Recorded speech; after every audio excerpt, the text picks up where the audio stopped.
Well, for decades, only crackpots and crazy people believed in UFOs. That's what I thought anyway. And then in recent years, it turns out that governments have been taking them seriously all along. Very seriously.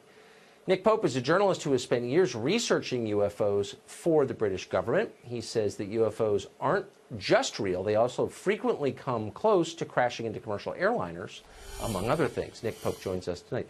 Nick, thank you very much for coming on.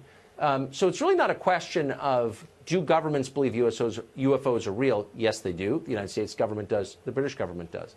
The question is, do they have any idea what they are, where they're from? No, we don't. We keep an open mind on it. We don't rule anything off, take nothing off the table with this. Our point really is that whatever these things turn out to be, there is a serious defense, national security and air safety issue here. Yes. Well, so that's kind of the nub of it, and that's where my interest comes from. So why aren't governments encouraging the population to, as they say about terrorism, if you see something, say something, report sightings to the government so we can make sense of this potential threat?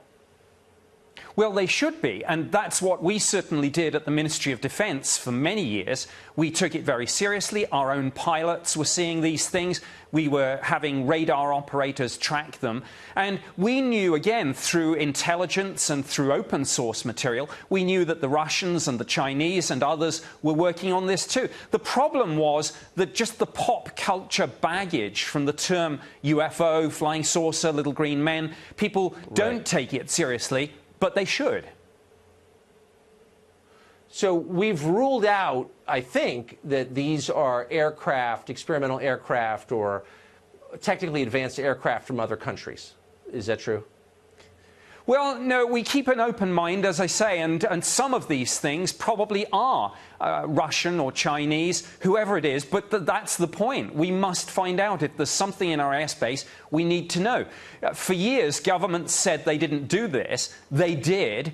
I did it for the British government. I can only talk about this now because my old employers are gradually declassifying and releasing information about my old job. We now know, of course, the Pentagon had a program too. I think it will take congressional hearings to get to the bottom of all this, not just in the United States, but all around the world. And I'd like to see those congressional hearings.